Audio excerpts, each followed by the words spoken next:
With so much to see, it surprises me that most tourists arrive in Bhutan on a tight schedule, going only as far as Punakha and then doubling back to Paro, to the only airport in the country. According to the Ministry of Tourism, the average stay in Bhutan is just 5 days. Only 2,000 of the 20,000 tourists that visited Bhutan in 2007 went as far as the Bumtang Valley. Fewer still, just 200 or so, went beyond Bumtang and exited into northern India.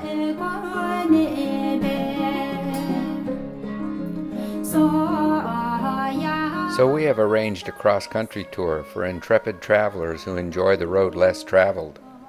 You will visit all of the places you have seen in the previous slideshows, including Tiger's Nest, Thimphu, Ugan Choling, Punakha, and all the rest. But then we go beyond Bumtang to the far eastern side of Bhutan, where tourists are a rarity. We drive in cars, not a bus, all the way to Mongar and Trashigang, and then exit to the south by crossing over into India to fly out of Guwahati Airport.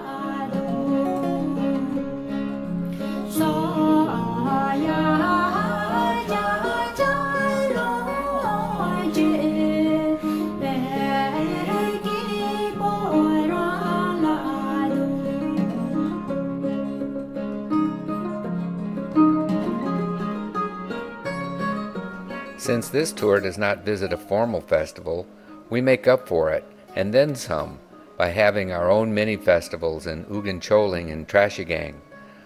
The photo ops here are incredible because you will have access to dressing rooms, you can take pictures in temples, and you can set up your own tripod on the cobblestones to get close-ups of the dancers. Nowhere else is this allowed, so your images will be very unique. The cultural exchanges are very rewarding too, when you are invited into farmhouses for serendipitous photo ops. The highlight of your tour is a special and unique day-long meeting with the Brokpa people of Mirak and Sakten. Let me tell you why this day is unique and how we have arranged to be the only foreigners who are allowed access to a culture that has remained unchanged for centuries.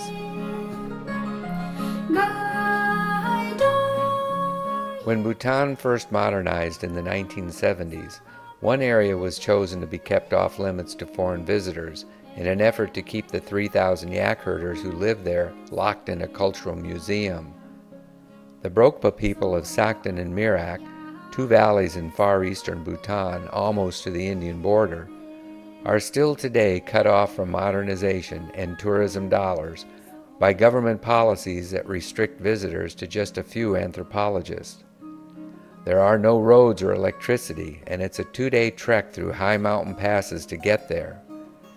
But now, thanks to our many years of developing contacts and making friends in Bhutan, our tour, and only our tour, can participate in cultural exchanges with these gentle and shy nomads.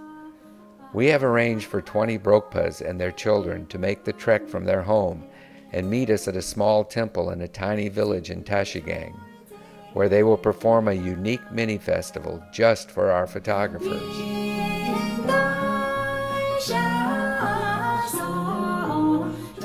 May of 2008 was the very first time that many of these people met with foreigners, our photography tour. The photo ops were incredible, as you can see by these images. Where else could you hope to gain access to festival dressing rooms or go out on the cobblestones for close-ups of festival dancers? We were treated like royalty and presented with traditional gifts of homemade liquor called ara and a huge red cloth bag of rice.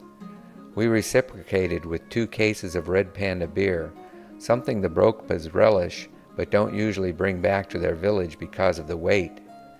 We also brought gifts of silk ribbon, scissors, and embroidery needles for their weavings, and red Tibetan coral beads for their traditional necklaces. But most importantly, because they live in a barter system and don't have a source of cash, we paid them well for their trouble and spent tourist dollars buying some incredible souvenirs found nowhere else in the world, like yak wool tunics, hand-woven baby carriers, and even a few of their spider hats, which are intended to keep the rain off of the head by channeling the water to the tips.